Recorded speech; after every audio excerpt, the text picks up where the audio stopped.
সংস্কার বাদী রাগ করবেন না। কারা ডাইভোর্স হয়? যত বেশি শিক্ষিত।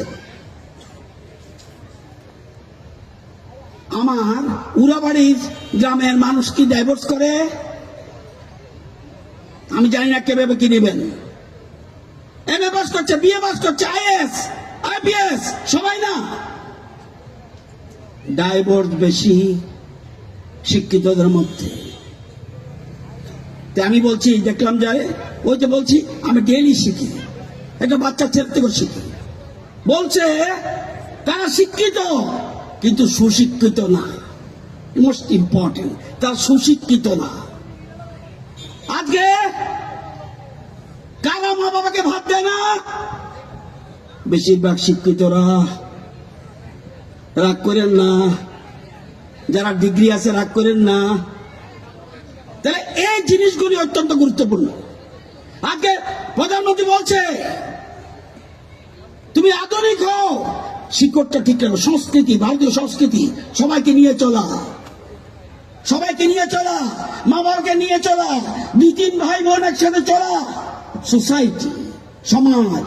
আমি যদি সোসাইটিকে না করতে পারি, শুধু একা একা, আমরা কি বলছি? ছেলে মেয়েদের বলছি, গার্জিয়ান যারা, শুনে রাখুন কি বলছেন আপনি। আপনি বলছেন বাবু তুমি শুধু লেখাপড়া নিয়ে থাকো, কারোর দিকে তাকাবে না। তাহলে পাশের বাড়ির লোকটা বিপদে পড়লে কে তাকাবে? শিখাচ্ছে কি? মডার্ন হয়ে গেছি।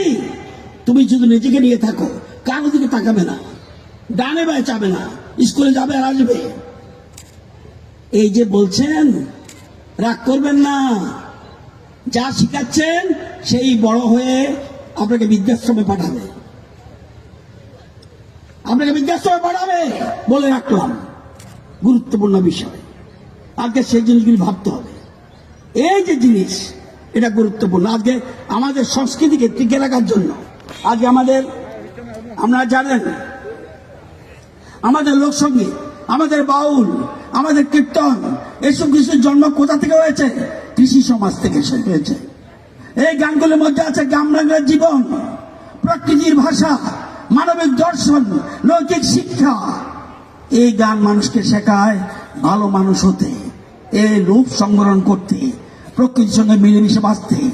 আজ এই গান মঞ্চে পৌঁছেছে, কিন্তু এর শিকড় কিন্তু আজকে লোক বাউল গাইছে স্টেজে, শেকড়টা কিন্তু গ্রামে কৃষির মধ্যে রয়েছে শেকড়। তো আপনারা যারা এখানে আছেন